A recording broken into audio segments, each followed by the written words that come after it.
Au lieu de monter la montagne directement, on monte les marches. Il n'y a pas de petites victoires, c'est que des petites victoires qui petit à petit, le patient renoue avec la réussite, il renoue avec le mouvement sans douleur.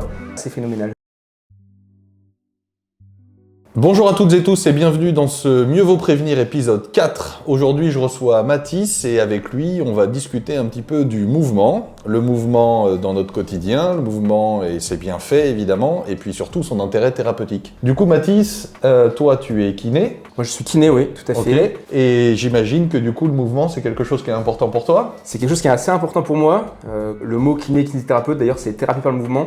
Donc ça va vraiment être le cœur de ma prise en charge. Ça va être de réconcilier les gens avec le mouvement et d'utiliser le mouvement justement pour accompagner les gens dans la guérison. Il y a un mot que tu viens d'utiliser que je trouve hyper intéressant, c'est réconcilier les gens avec le mouvement. Tu veux dire qu'il y a peut-être des gens qui sont fâchés avec le mouvement ? Il y a des gens qui sont fâchés avec le mouvement mais ils font pas exprès d'être fâchés. Souvent c'est des gens qui ont de l'appréhension, qui peut être causée par des expériences, par un conditionnement, par un environnement. Il peut y avoir plein de choses qui conditionnent ça. Et voilà, le rôle du kiné, ça va être d'identifier quels sont les freins que ces patients peuvent avoir avec le mouvement et d'essayer de lever ensemble ces freins pour qu'ils puissent après retrouver un mouvement correct et qu'ils aient beaucoup moins peur de bouger. Peur du mouvement, c'est quelque chose qu'on connaît, je crois que ça s'appelle la kinésiophobie. Ouais, tout à fait. Est-ce que cette kinésiophobie, elle est répandue ? Quand est-ce qu'elle arrive ? C'est quoi les facteurs de risque, par exemple, de cette kinésiophobie, si tu peux nous en dire plus ?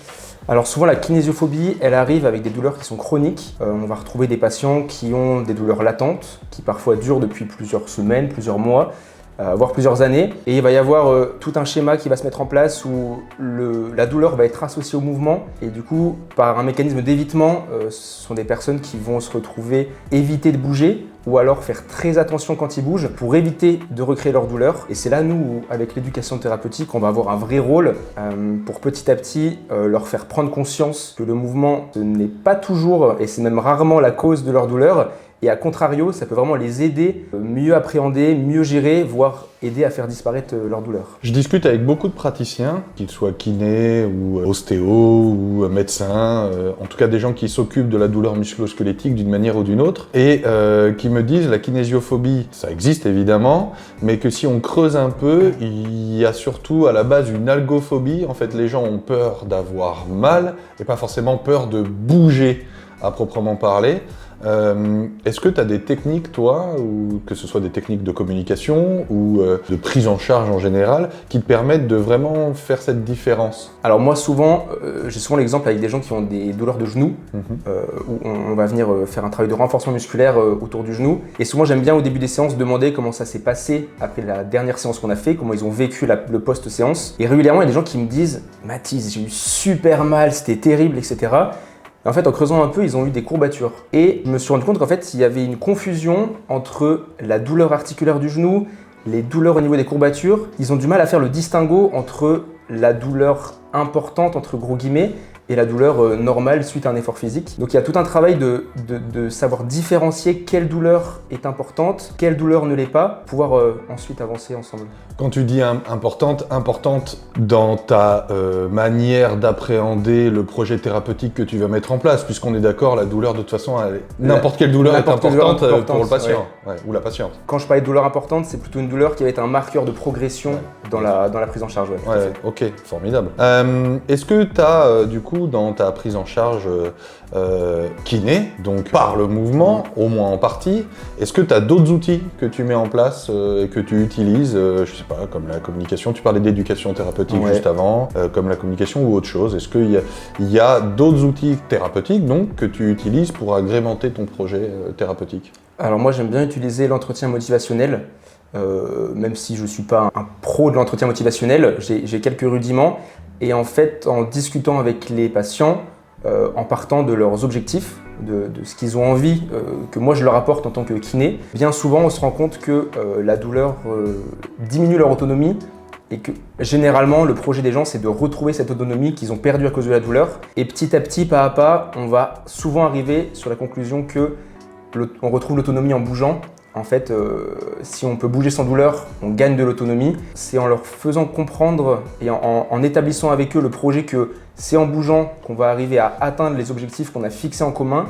Là, ils sont beaucoup plus actifs dans le processus, ils deviennent vraiment acteurs de leur rééducation. Ils sont plus motivés, ils ont plus d'armes pour essayer d'aller un peu contre leur kinésiophobie parce qu'ils savent que ça va être bénéfique pour eux. Tu parles d'autonomie, c'est une notion qui est hyper mise en avant aujourd'hui, dans notamment les recommandations de bonne pratique pour la prise en charge de la douleur musculo-squelettique, pas que, mais en partie aussi.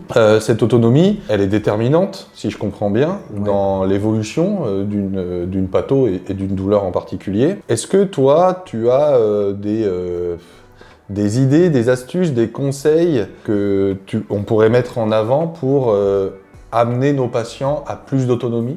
Ouais, qui marche plutôt bien. Il faut en fait co-construire des objectifs avec le patient et des objectifs qui vont dans son sens, des objectifs qui résonnent en lui. Parce qu'on sait que si le patient n'est pas motivé pour faire quelque chose, parce que le projet ce qu'on lui propose, ça ne résonne pas en lui, c'est pas quelque chose qui lui convient, on aura assez peu d'effets. Souvent, ça va être des petits objectifs journaliers. Moi, par exemple, je leur dis souvent, aujourd'hui, allez faire 3000 pas dehors. Et quand ils ont fait leurs 3000 pas, ils m'envoient un SMS et ça fait une petite victoire.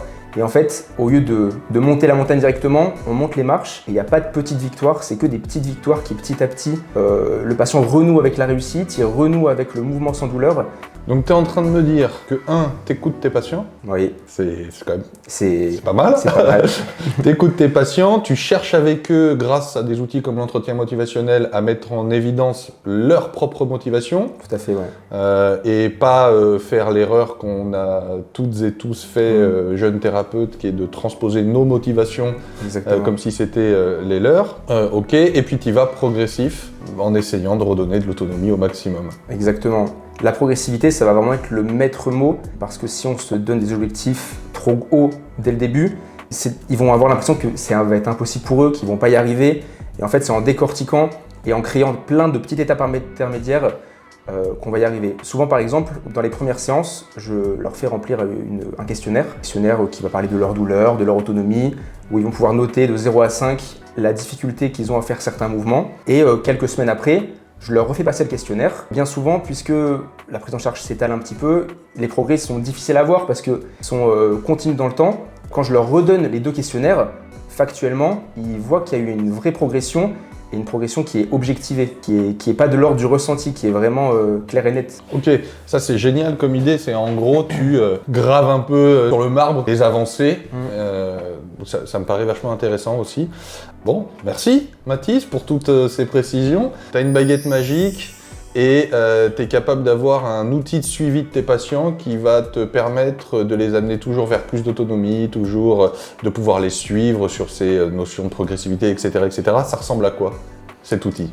Pour garder la motivation, moi j'avoue que je donne assez facilement mon numéro de téléphone et je suis pas du tout contre quand ils m'envoient des SMS pour me dire j'ai réussi à faire ça. C'est quelque chose en fait qui va les motiver. Quand ils savent qu'on a pris un espèce d'engagement tacite l'un envers l'autre, moi je vais faire ce que je peux pour les aider en séance et eux de leur côté, puisqu'on a défini ensemble des objectifs, qu'ils ont compris pourquoi on va faire les choses, ils savent qu'ils ont aussi à travailler de leur côté et du coup avoir une messagerie qui me permettrait de ne pas donner mon numéro de téléphone personnel mais de pouvoir quand même recevoir leur message et échanger brièvement avec eux concernant leurs objectifs de la semaine ou du jour, ce serait pas mal. Ce serait déjà pas mal. Ce serait déjà pas mal, ouais. Ok. Bon, merci Mathis pour toutes ces précisions.